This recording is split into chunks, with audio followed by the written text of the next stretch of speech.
Hi ಎಲ್ಲರಿಗೂ ನಮಸ್ಕಾರ. Welcome back to my YouTube channel. ಏನಪ್ಪ ಅಪರ್ಣ ಇವತ್ತು ಹಿತ್ತಾಳಿ ತಾಮ್ರ ಸಾಮಾನ ಡಬ್ಬಾಕಿ ಏನು ತೋರಿಸ್ಲಿಕ್ಕತ್ತಾರ ಅಂತ ಅಂದ್ಕೊಂಡ್ರೆ ಏನೂ ಇಲ್ಲ. ಇವತ್ತು ಕ್ಲೀನಿಂಗ್ ಟಿಪ್ಸು ಹೇಳೋಣ ಅಂಥೇಳಿ ವಿಡಿಯೋ ಸ್ಟಾರ್ಟ್ ಮಾಡಿದೆ. ಹಿತ್ತಾಳಿನ ತಾಮ್ರ ಸಾಮಾನುಗಳನ್ನ ಹಬ್ಬಗಳಲ್ಲಿ ನಾವು ಯೂಸ್ ಮಾಡಿಬಿಡ್ತೀವಿ ಖುಷಿಯಿಂದ. ಅದಾದಮೇಲೆ ಅದನ್ನ ಕ್ಲೀನ್ ಮಾಡ್ಕೊಳೋದು ಅಷ್ಟೇ ಟೆನ್ಷನ್ ಹೆಣ್ಮಕ್ಳಿಗೆ. ಹೆಂಗೆ ಕ್ಲೀನ್ ಮಾಡಬೇಕು, ಹೆಂಗೆ ಪಳ ಅಂತ ಹೊಳೆಯಂಗೆ ಮಾಡ್ಕೋಬೇಕು ಅಂತ. So no tension. ಇವತ್ತು ನಾನು ಒಂದು ಮ್ಯಾಜಿಕಲ್ ವಾಟರ್ನ ಲಿಕ್ವಿಡ್ನ ರೆಡಿ ಮಾಡಿ ತೋರಿಸ್ತೀನಿ ನಿಮಗೆ ಎಷ್ಟು ಈಸಿಯಾಗಿ ಮಾಡ್ಕೋಬೋದು ಅಂಥೇಳಿ. ಇದು ಲೆಮನ್ ಸಾಲ್ಟು 1 ಟೇಬಲ್ ಸ್ಪೂನ್ನ ಹಾಕ್ಕೊಂಡೀನಿ. ಆಮೇಲೆ ಇದು ಆಲ್ಮೋಸ್ಟ್ ಎಲ್ಲ ಕಿರಾಣಿ ಶಾಪ್ ಒಳಗೂ ನಿಮಗೆ ಸಿಗ್ತದೆ. ಇದನ್ನು ನೀವು ತೊಗೊಂಡು ಒಂದು ಸೇಫ್ ಪ್ಲೇಸ್ ಒಳಗೆ ಇಟ್ಕೊಳ್ರಿ, ಯಾವ ಮಕ್ಕಳಿಗೂ ಸಿಗ್ಲಾರ್ದಂಗೆ. ಅದ್ಮೇಲೆ ಲೇಬಲ್ ಹಾಕಿ ಇದು ಓನ್ಲಿ ಕ್ಲೀನಿಂಗ್ ಪರ್ಪಸ್ ಅಂತ ಬರೆದ್ರು ಭಾಳ ಒಳ್ಳೆಯದು. ಯಾಕಂದರೆ ನೋಡಲಿಕ್ಕೆ ಸಕ್ಕರೆ ಇದ್ದಂಗೆ ಇರ್ತದಲ್ಲ, ಹಾಗಾಗಿ ಯಾವುದಕ್ಕಾದರೂ ಬಳಸ್ಕೊಂಬಿಡ್ಬಾರ್ದು ಅಂತ ಹೇಳಿ ಅದನ್ನು ಲೇಬಲ್ ಮಾಡಿ ಇಟ್ಕೊಂಡ್ರೆ ಒಳ್ಳೆಯದು.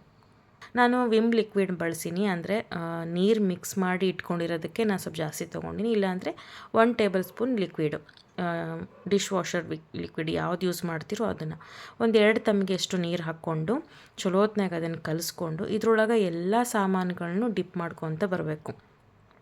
ಇದೇನು ನಿಮ್ಗೆ ಸಾಮಾನು ಸ್ವಲ್ಪ ಇತ್ತು ಅಂದರೆ ಸ್ವಲ್ಪ ತೊಗೊಳ್ರಿ, ಇಲ್ಲ ಜಾಸ್ತಿ ಇತ್ತು ಅಂದರೆ ಜಾಸ್ತಿ ಹಾಕ್ಕೊಳ್ಳಿ. 2 ಟೇಬಲ್ ಸ್ಪೂನು ಇಲ್ಲ 3 ಇಲ್ಲ 1 ಅರ್ಧ ಸ್ವಲ್ಪ ಹಾಕ್ಕೊಂಡು ಕೂಡ ಕಲಿಸ್ಕೋಬೋದು. ನಿಮ್ಮ ಸಾಮಾನು ಎಷ್ಟವನೋ ಅಷ್ಟು. ನೀವು ಡಿಪ್ ಮಾಡಿದ ತಕ್ಷಣ ನಿಮಗೆ ಅದ್ರ ವ್ಯತ್ಯಾಸ ಗೊತ್ತಾಗ್ಬಿಡ್ತದೆ, ಎಷ್ಟು ಕ್ಲೀನ್ ಆಗ್ಯದ ಕ್ಲೀನ್ ಆಗಿಲ್ಲ ಅಂತ ಹೇಳಿ. ಇಮಿಡಿಯೇಟಾಗಿ ರಿಸಲ್ಟ್ ಕೊಡ್ತದೆ ಇದು. ನನಗೂ ಹಾಗೆ ಶಾಕ್ ಆಯಿತು ಇದು ನಾನು ಯೂಸ್ ಮಾಡಿದಾಗ. ನನಗಂತೂ ಭಾಳ ಈಸಿ ಆಗಿಬಿಟ್ಟದ ಇವಾಗ ತೊಳೆಯೋದು. ಯಾಕಂದರೆ ನಮ್ಮ ಮನೆಯೊಳಗೆ ಸ್ವಲ್ಪ ಜಾಸ್ತಿ ಪೂಜಾ ಸಾಮಾನುಗಳಿರ್ತಾವೆ, ಉಪಕರಣಿ ಅಂತೀವಲ್ಲ, ಸ್ವಲ್ಪ ಜಾಸ್ತಿ ಇರ್ತಾವೆ ಮನೆಯೊಳಗೆ. ಸೊ ಇದು ಈಸಿ ಮೆಥಡ್. ನೀವು ಎಷ್ಟೇ ಸಾಮಾನಿದ್ರೂ ಕೂಡ ಜಾಸ್ತಿ ಟೆನ್ಷನ್ ಆಗೋಲ್ಲ. ಹುಣ್ಸೆಹಣ್ಣು ಹಚ್ಚಬೇಕು, ಹುಣ್ಸೆಹಣ್ಣು ಹೆಚ್ಚಾದಮೇಲೆ ಮತ್ತೆ ಸಬೀನ ಪೌಡ್ರ್ ಹಚ್ಚಿ ತೊಳೆಯೋದು, ಪ್ರೊಸೆಸ್ ಜಾಸ್ತಿ ಈ ಥರ ಸಾಮಾನುಗಳನ್ನ ತೊಳೆಯೋದು, ಕ್ಲೀನ್ ಮೇಂಟೈನ್ ಮಾಡೋದು. ಇಲ್ಲಾಂದರೆ ಕೆಲವೊಬ್ಬರು ಹುಣ್ಸೆಹಣ್ಣು ಕುದಿಸಿ ಅದರೊಳಗೆ ಏನೇನೋ ಲಿಕ್ವಿಡ್ಗಳನ್ನ ಹಾಕಿ ಸಾಮಾನುಗಳು ಅದ್ರ ಜೊತೆಗೆ ಕುದಿಸ್ತಾರೆ. ಸೊ ಅದೆಲ್ಲ ಟೆನ್ಷನ್ ಬೇಡ.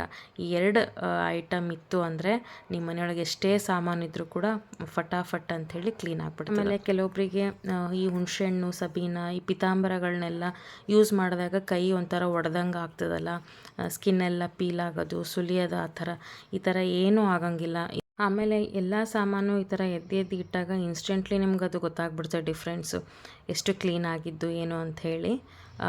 ಅಲ್ಲೇ ರಿಸಲ್ಟ್ ಕೊಟ್ಬಿಡ್ತದೆ. ಭಾಳ ಹೊಲಸಾಗಿದ್ವು ಅಂತ ಅಂದ್ಕೊಳ್ರಿ, ಸ್ವಲ್ಪ ಸಬೀನಾ ಪೌಡ್ರ್ ಹಚ್ಚಿ ಸ್ವಲ್ಪ ತಿಕ್ಬಿಟ್ರೆ ಆ ಕಲಿ ಕೂಡ ಹೊರಟೋಗ್ಬಿಡ್ತದೆ. ಅದೇನು ಭಾಳ ಶ್ರಮಪಟ್ಟು ತಿಕ್ಕಬೇಕಪ್ಪ, ಕೈಯೆಲ್ಲ ಬ್ಯಾನ್ ಆಗ್ತವ ಅಂತ ಯಾವ ಟೆನ್ಷನ್ನೇ ಇಲ್ಲ. ಈಸಿಯಾಗಿ ಎಲ್ಲನೂ ಕ್ಲೀನ್ ಮಾಡ್ಕೋಬೋದು.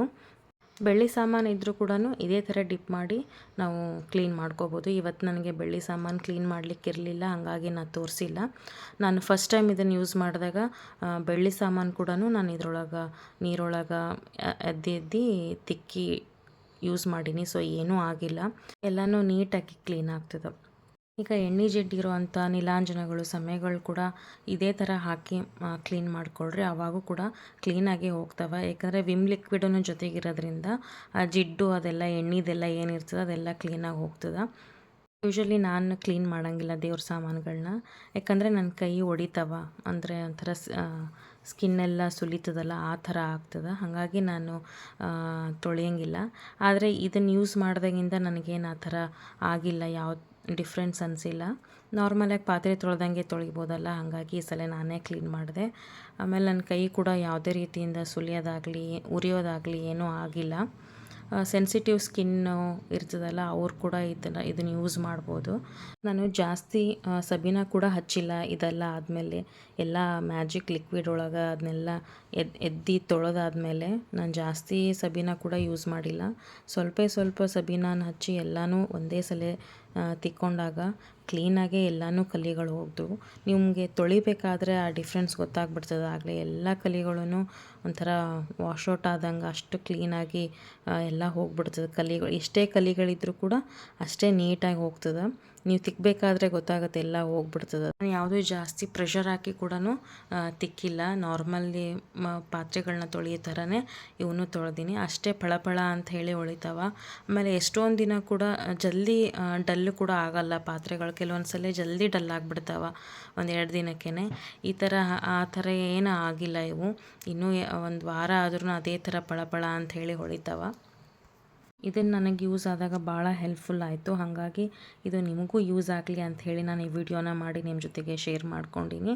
ನಿಮಗೇನಾದರೂ ಈ ವಿಡಿಯೋ ಇಷ್ಟ ಆಗಿತ್ತು ಅಂದರೆ ನನ್ನ ಚಾನಲ್ನ ಲೈಕು, ಶೇರು, ಸಬ್ಸ್ಕ್ರೈಬ್ ಮಾಡೋದನ್ನು ಮರಿಬೇಡ್ರಿ. ನನ್ನ ಚಾನಲ್ ಇನ್ನೂ ಯಾರು ಸಬ್ಸ್ಕ್ರೈಬ್ ಮಾಡ್ಕೊಳ್ಳಾರ್ದೆ ನೋಡ್ಲಿಕತ್ತಿರೋ ಪ್ಲೀಸ್ ಹೋಗಿ ಫಸ್ಟು ನನ್ನ ಚಾನಲ್ನ ಸಬ್ಸ್ಕ್ರೈಬ್ ಮಾಡಿಕೊಂಡು ಅಲ್ಲೇ ಪಕ್ಕದಲ್ಲಿ ಬೆಲ್ ಐಕಾನು ಇರ್ತದೆ, ಅದನ್ನು ಪ್ರೆಸ್ ಮಾಡಿದರೆ ನನ್ನ ಎಲ್ಲ ವೀಡಿಯೋಸ್ಗಳು ನಿಮಗೆ ನೋಟಿಫಿಕೇಷನ್ ಬರ್ತಾವೆ. ಆವಾಗೆ ನಾನು ಯಾವುದೇ ಹೊಸ ಟಿಪ್ಸ್ ಆಗಲಿ, ಯಾವುದೇ ಒಂದು ಕ್ರಾಫ್ಟ್ ಆಗಲಿ, ಕುಕ್ಕಿಂಗ್ದಾಗಲಿ ವಿಡಿಯೋಸ್ ಹಾಕಿದಾಗ ನಿಮಗೆ ಅದು ನೋಟಿಫಿಕೇಷನ್ ಬರ್ತದೆ. ನನ್ನ ವೀಡಿಯೋಸ್ಗಳನ್ನ ನೋಡಿದ್ದಾದಮೇಲೆ ನಿಮಗೆ ಹೆಲ್ಪ್ಫುಲ್ ಆಯಿತು ಅಥವಾ ಆಗಿಲ್ಲ ಅನ್ನೋದನ್ನು ಕಮೆಂಟ್ ಮಾಡಿ ಹೇಳ್ರಿ.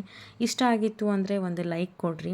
ಇನ್ನೂ ಯಾವುದಾದ್ರೂ ವೀಡಿಯೋಸ್ಗಳ ಬಗ್ಗೆ ನಿಮ್ಗೇನಾದರೂ ಕ್ವೆಶನ್ಸ್ ಇದ್ದರೆ ಅಥವಾ ಈ ಥರ ವೀಡಿಯೋಸ್ಗಳನ್ನ ಮಾಡಿರಿ ಅಂತ ಏನಾದರೂ ಇದ್ದರೆ ನನಗೆ ಕಮೆಂಟ್ ಮಾಡಿ ಹೇಳ್ರಿ. ನಾನು ಅದೇ ಥರದ ವೀಡಿಯೋಸ್ಗಳನ್ನ ಅಪ್ಲೋಡ್ ಮಾಡ್ತೀನಿ. ನಾನು ಈ ವಿಡಿಯೋನ ಇಲ್ಲೇ ಎಂಡ್ ಮಾಡ್ತೀನಿ. ಈ ವಿಡಿಯೋ ನಿಜವಾಗ್ಲೂ ನಿಮ್ಗೆ ಇಷ್ಟ ಆಗಿತ್ತು ಅಂದರೆ ಮತ್ತೊಮ್ಮೆ ಹೇಳ್ತೀನಿ, ಲೈಕ್, ಶೇರ್, ಸಬ್ಸ್ಕ್ರೈಬ್ ಮಾಡೋದನ್ನು ಮರಿಬೇಡ್ರಿ. ಮತ್ತೆ ಇನ್ನೊಂದು ಕ್ರಿಯೇಟಿವಿಟಿ ವಿಡಿಯೋ ಜೊತೆಗೆ ಮತ್ತೆ ಸಿಗ್ತೀನಿ. ಅಂಟಿಲ್ ದೆನ್ ಬಾಯ್.